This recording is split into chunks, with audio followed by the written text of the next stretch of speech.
Welcome back. Now, as we saw in the previous video, there is a specific embed element in the Gutenberg editor for YouTube.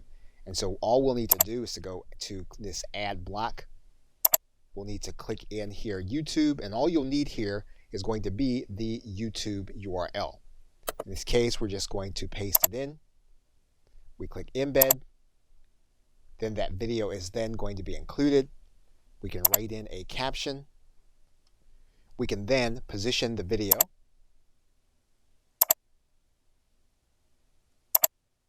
And we have a setting within Gutenberg that will allow us to resize the video, and this is going to be for your mobile visitors.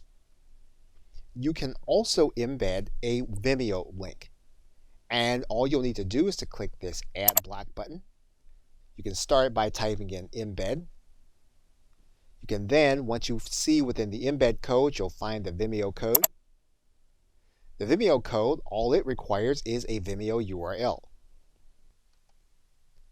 Once you have the URL, all you'll need to do is to place it inside of this dialog box.